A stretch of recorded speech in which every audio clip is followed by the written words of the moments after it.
guys, good morning classmate and good morning mom.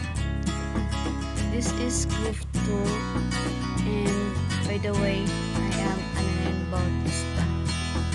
So this group is going to discuss about the nano word. Kung anong laman ng nano word. Learning items for today's discussions.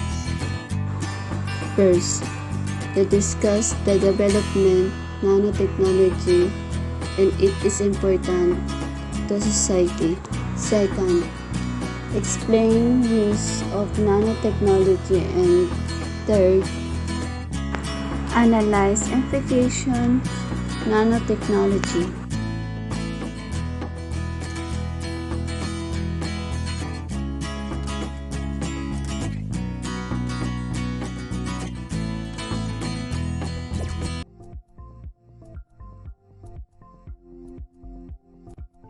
Let us first watch the simple video clip entitled Exploring the Nano World. A spider also harbors secrets. Spider silk thread is pound for pound stronger than steel, and yet completely elastic. Imagine what we might build if we could produce a synthetic version. The first step is getting a closer look at spider silk. The journey could take us all the way down to what we call the nano world.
To human society for the past centuries.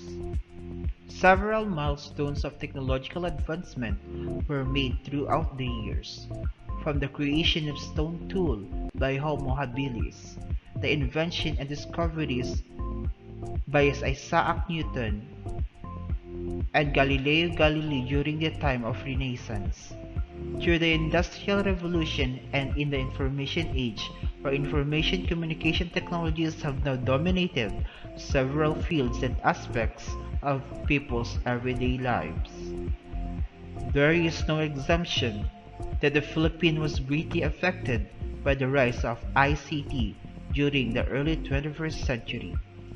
The Philippines may not be classified as a country that develops this kind of technology, but rather a country that uses technological development or developed in more advanced economies. So agricultural sustainability, inefficiency in protecting the environment, and failure of controlling population are only a few examples of how the Philippines is still lacking in adapting of technological advancement. However, what seems to be an underdeveloped third world country has not in using ICT in the field of development an eligible workforce for the process of outsourcing business in major cities, integration in electronics, healthcare, communications, and biotechnology. This is all because of the new technological forefront that has been dubbed and new technology, which is the nanotechnology. Nanotechnology is specific and technological governance, nominations and development through specific inventions. Nanotechnology deals with materials and devices that are fabricated whenever the nanometer scale and folds and phenomena that are manifested whenever this case Enrique 1975. Nanometers as a unit of light in the metric system equal to the 1 variant of the meters of 10.9 meters. It is really the width of 3 or 4 atoms. The average human sees about 2025 nanometers wide. Now I will discuss the nanotechnology as specific and technological governance. First, nanomachines is a tiny machines capable of doing human tasks at nano levels. Second, nanorobot is a tiny machines that perform works like miniatures which is embedded in the body to dinosaurs or treat dinosaurs. Third, nanomedicines. Nanomedicines is a field of science which deals with using nanotechnology in the fields of medicines. And last but not the least, nanotronic. Nanotronic is a field of science and electronic that use nanotechnology. Now I will discuss the history of nanotechnology. Nanotechnology started with Richard Fleetley of Rome in the Bottom Lectures in 1959. He basically started the tree will come a day that they are still completely of discovered and created in the microscopic level with atoms and molecules. 2. The next advantages is the field of nanotechnology is the first roadmap of the semiconductors industry proposed by Godo Moore, who is one of founders of Intel Corporations. 3. Roadmap advocated the matters creating and diminishing of the size of integrated circuits as time of progressing in the following decades. Also around that time, in 1965, a new type of Microsoft was discovered. Number 4. The scaffold Microsoft or SPM was strong enough to see and feel actual atoms. Finally, science has an expression of her hand straining down and able to manipulate objects to Microsoft's level. Number 5. One of the most interesting discovery was the constructions of nanostructures is mostly 2013 nanotube Collins and Amoris 2000 and Progress Jim and Nanocyclo 2007, which are pores of carbon that exhibit unique property which was useful for building and constructing technical materials. All this advancement in the field of nanotechnology has stirred up business investment, multi-billion dollar initiatives, and research and development upgrades all throughout the world.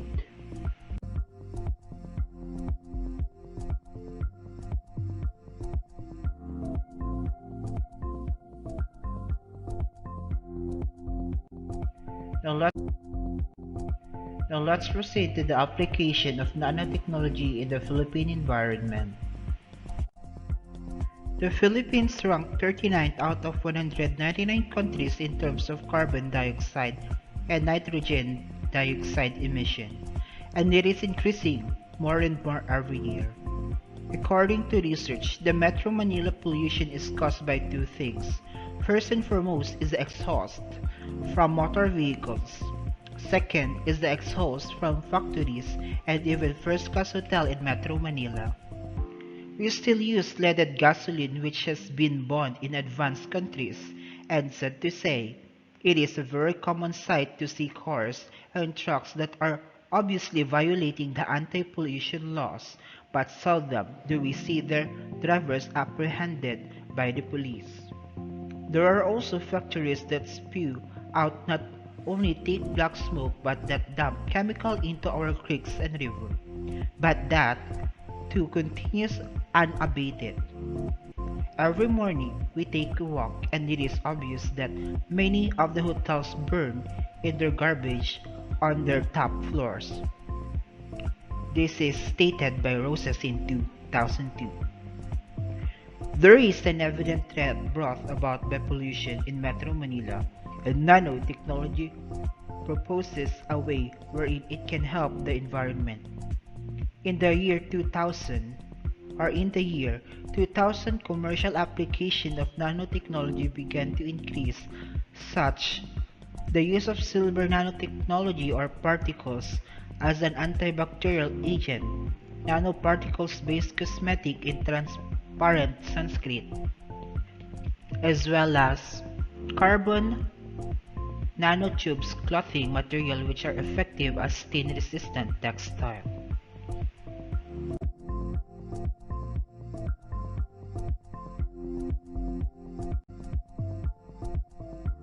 Let's also have the other applications of nanotechnology. First is you have the nanomedicine. It's an application of nanotechnology in the field of medicine, which deals with the creating tiny machines to help prevent and treat diseases of the human body. These tiny machines include activity, monitor, chemotherapy, pacemaker, biochips, OTC test, insulin pumps, nebulizer, needless injectors, hearing aids, medical flow sensor, and blood pressure, as well as glucose monitoring and drug delivery system. Some of the examples of medical procedures currently being developed using nanomedicine includes the following. First, diagnostic of nanomachines in the form of nanorobots are equipped with wireless transmitters, could travel around the blood and lymph system, and can send warnings when chemical imbalances are detected. Second, nanomachines could be planted in the nervous system to monitor pulse, brainwave activity, and other functions. Third, nanotechnology device could help despise or dispense drugs or hormones as needed by the patient. Fourth, nanorobots that act like miniature surgeon can help repair damaged cell or get inside the cell to remove and replace or as assistant damage intracellular structure.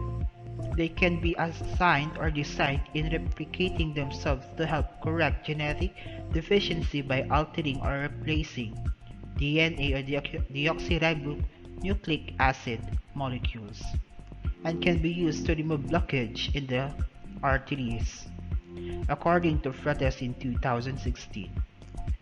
The fifth one, establish and near future nanomedicine application include activity monitoring, chemotherapy, pacemaker, biochips, OTC tests, insulin pumps, nebulizer, needleless injectors, hearing aids, medical flow sensor, and blood pressure, glucose monitoring, and drug delivery system.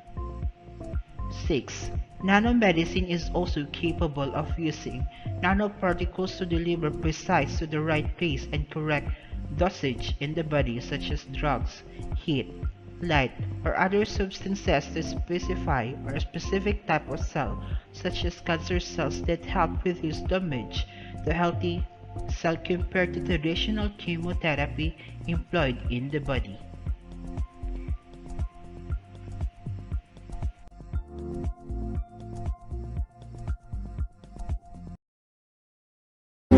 another is in the fields of electronics. Nanoelectronics is the application of nanotechnology to help develop electronics devices to nanoscale and be able to reduce their weight and power consumption, improve display screens on electronics device to increasing the density of memory chips. Nanotechnology has also reduced size of transistors, use integrated circuits of silicon chips to bring out powerful devices in the palm of your hand with less emitting heat but less energy consumption. Nokia Research Center (NRC) and the University of Cambridge, UK, are trying to develop mobile devices to be bent, stretched, and folded. Diagnostic nanomachines in the form of nanorobots are equipped with wireless transmitters, could travel around the blood and lymph system, and can send warnings when chemical imbalances are detected. The use of nanotubes mixed with explosives found to produce windmill blades with lesser weight but stronger blades that help generate greater electricity output. Solar cells cost-effective nanomaterials to generate electricity at competitive cost as compared to coal or oil.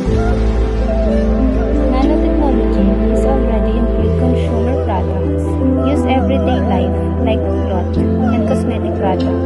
Some examples include the following. First, silver nanoparticles ended when fabrics have destroyed odor causing bacteria. Second, skincare products that contain nanoparticles can easily penetrate skin pore to facilitate absorption of vitamin into the skin.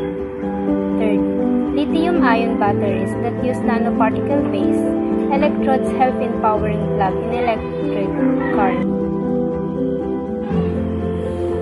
Fourth, flame retardant used in coating the foam used in furniture are using carbon nanofibers. Fifth, fabrics are weathered and stain repellent by producing nanofibers which are hydrophobic. 6. Cutting tools made of nanocrystalline materials of tungsten carbide, tantalum carbide, and titanium carbide can last longer than the traditional materials.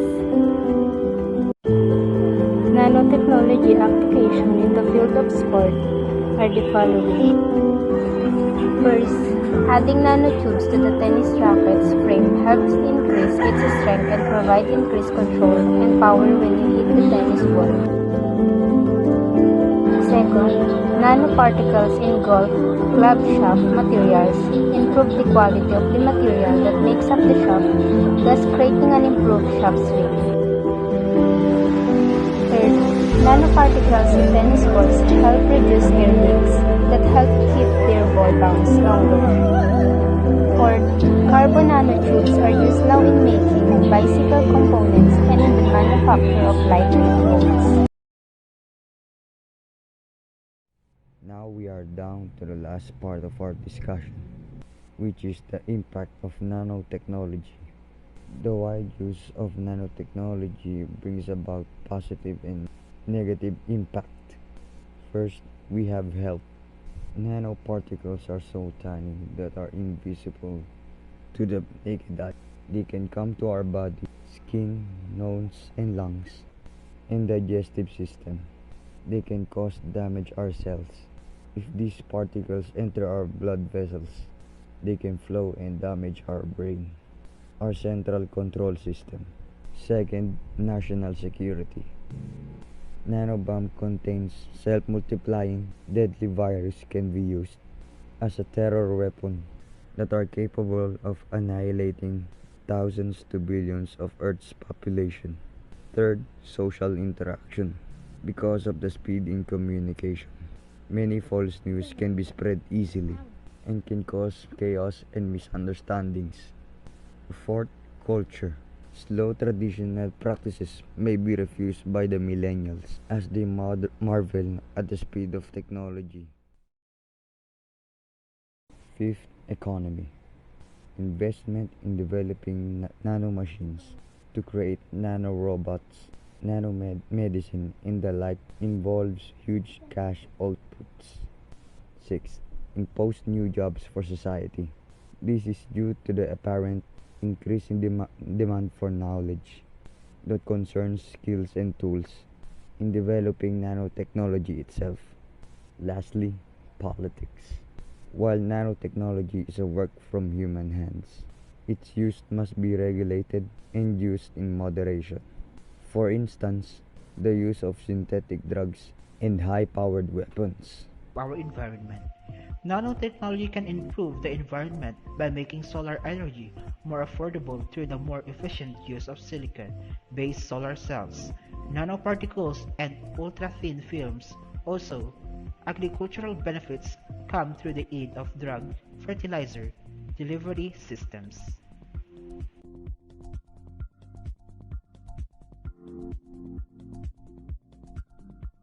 Nanotechnology as a new frontiers.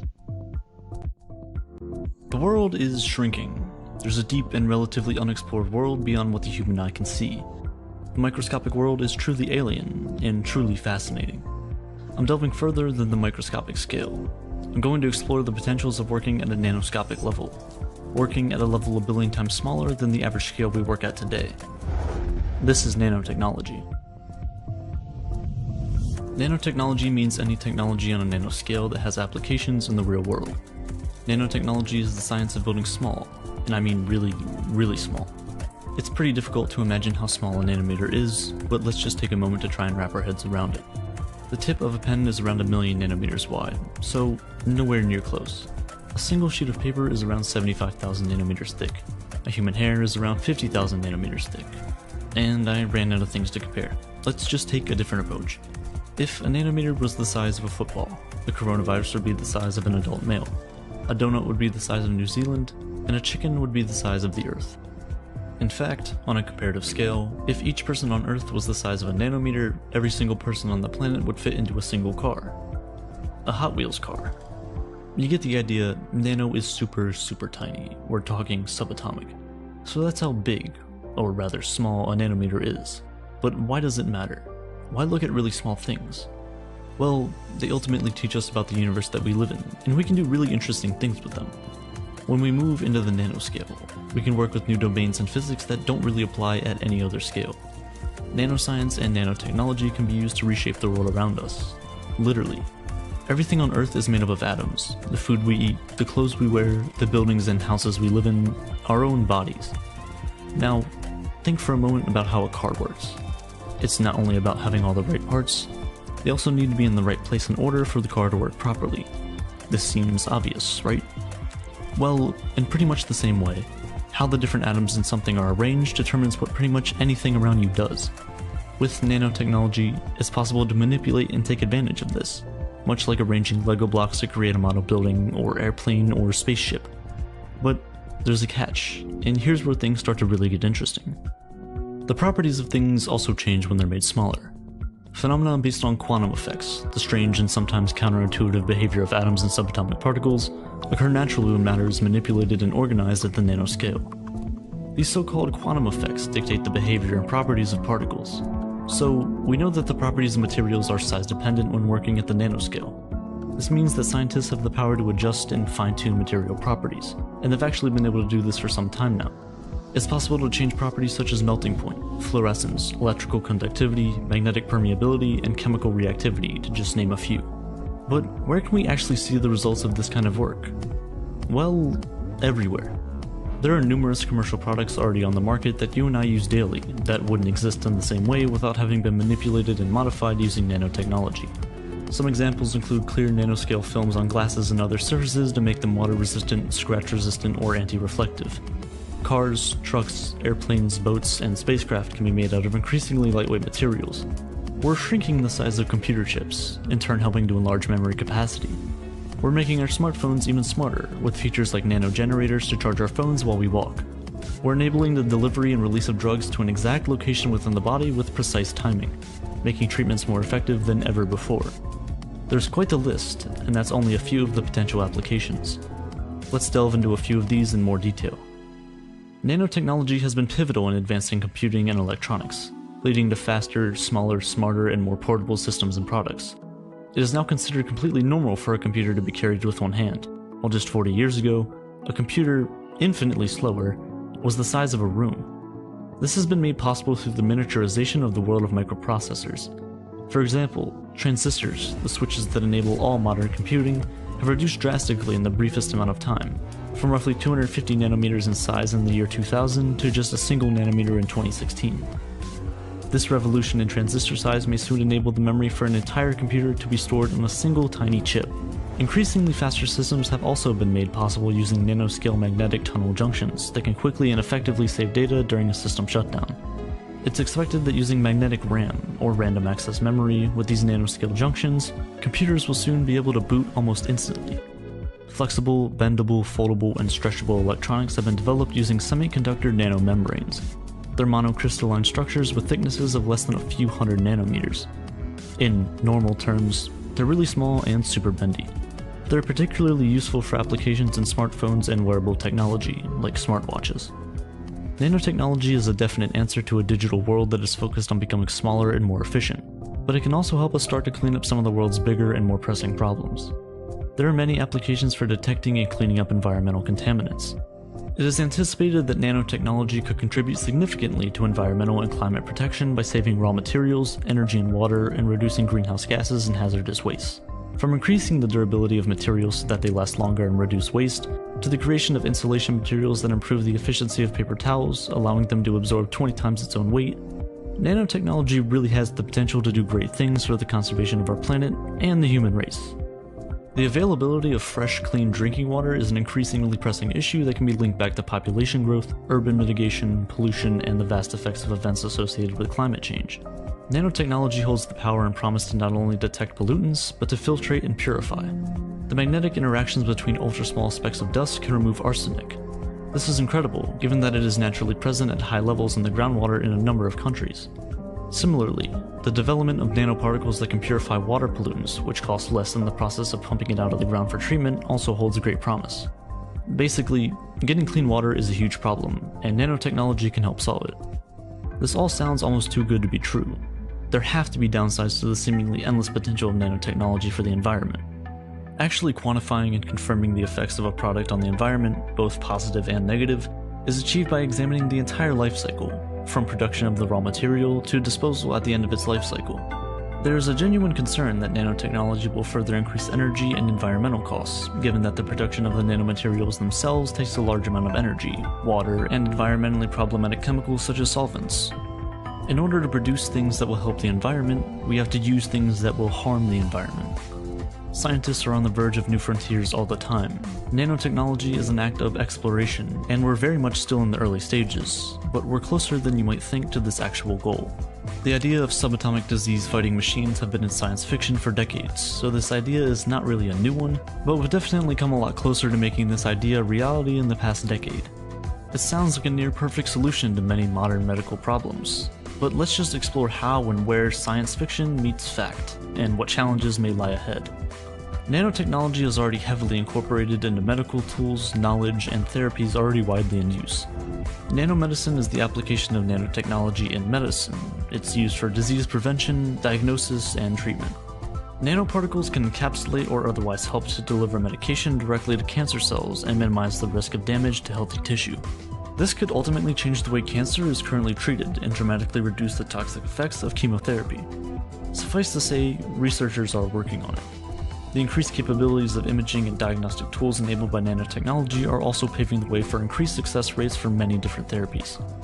Quantum dots are tiny semiconductor particles just a few nanometers in size, sometimes referred to as artificial atoms due to their ability to behave like naturally occurring atoms or molecules. Because of those quantum phenomena I mentioned earlier, quantum dots have optical and electric properties that differ from larger particles. As a result, they have many applications and are widely used in various sectors. However, creating quantum dots is an extremely expensive process which generates a huge amount of waste, and we find ourselves revisiting those environmental concerns. Amazingly though, scientists have recently developed a low-cost method to make these quantum dots using some chemicals and green leaf extracts, tea leaves. The procedure is economical and the byproducts are non-toxic. The results are genuinely amazing with heaps of potential. The research proves that the quantum dots created with tea leaves can penetrate the skin and reduce the growth of cancer cells by about 80%. So, not a cure, but a huge leap forward in progress that doesn't come with the environmental payoff. It's not just how we face the big diseases that nanomedicine can transform. Researchers are now exploring ways to grow complex tissues with the goal of one day growing human organs for transplant. Nanotechnology can also improve the way vaccines are delivered and how successful they are, including vaccine delivery without the use of needles. Still a work in progress, though an amazing feat once achieved. But the emerging era in nanomedicine really is the era of the nanobot. Nanorobots are building tiny packages that can complete tasks in an automated way. They hold the ability to sense, respond, detect friend or foe within the body, and deliver payloads and cargo, all at the nanoscale. Why do we need them? Well, conventional water-soluble drugs are far from perfect, and present difficulties in treatment.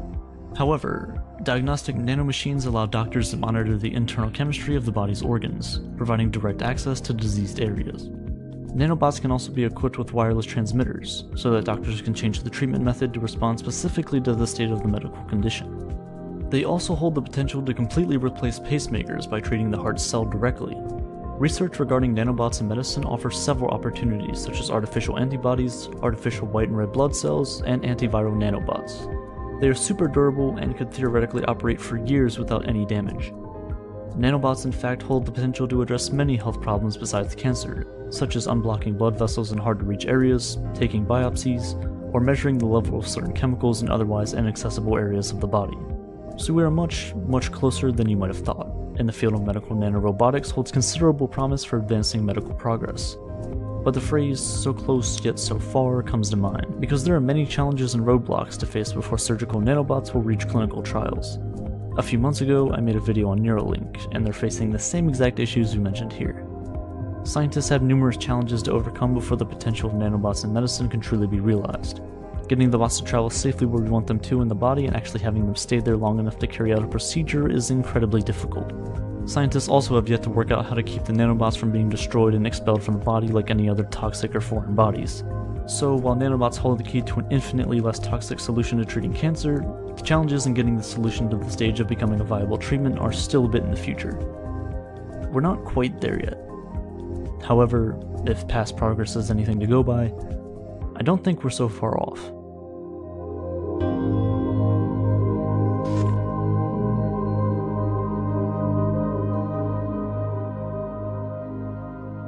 Nanotechnology sounds like a solid solution to many modern medical and technological issues.